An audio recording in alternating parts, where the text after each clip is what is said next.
Let's be honest here, if you're a huge World of Warcraft fan, chances are that you already bought Cataclysm, the latest expansion touted as the biggest one yet.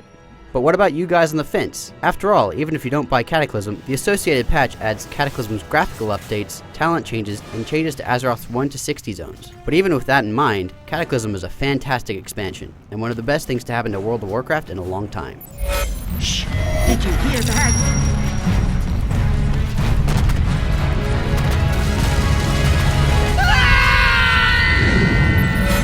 Cataclysm is an addition to a 6-year-old game, and although that's ancient in tech terms, Blizzard's art style still stands strong. Slight improvements in the last 2 expansions are further built upon in Cataclysm, with water effects and sun rays being the latest additions. Many of the new zones are also a great deal more detailed than the old ones, with sharper textures and interesting effects. But cutting-edge graphics are never really a big priority for Blizzard.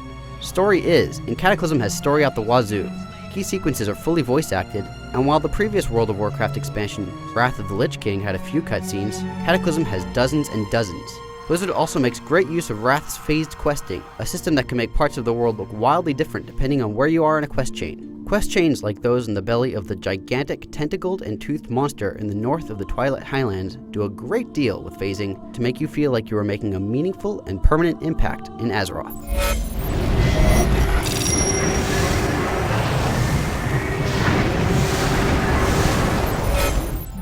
If story is one of the pillars holding Cataclysm up, then non-traditional quests are the other. Whether you're just starting out or are already level 85, Blizzard has packed Cataclysm full of quests that shift you away from your standard kill and collect format.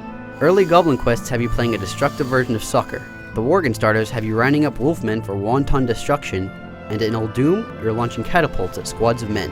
Each of the high-level zones have their own story arcs, and often brand new mechanics. Vashir's underwater questing makes you think more carefully about how you approach your targets, as threats could be lurking above and below. Hyjal transforms from lush green to fiery ruins, and occasionally sends you to the Firelands, a land of molten rock and fire elementals.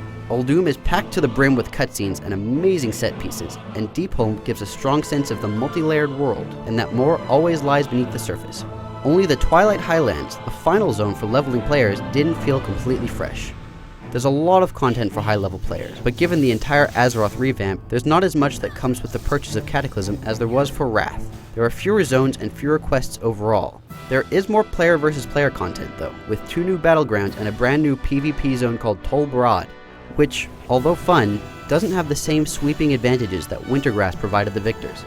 There are also roughly the same number of dungeons that Wrath had at launch, and they're of a higher quality, with both interesting boss fights and tough enemies in between. Cataclysm is, as a whole, a harder game than its predecessor.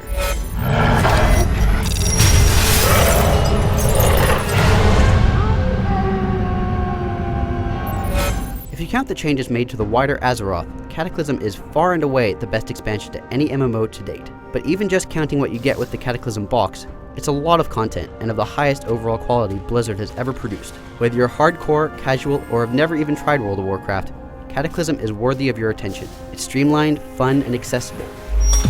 It's very easy to forget that World of Warcraft has been around for 6 years, because Cataclysm and the changes it has brought with it make Azeroth feel fresh as a daisy. For more coverage of World of Warcraft Cataclysm, head to IGN.com.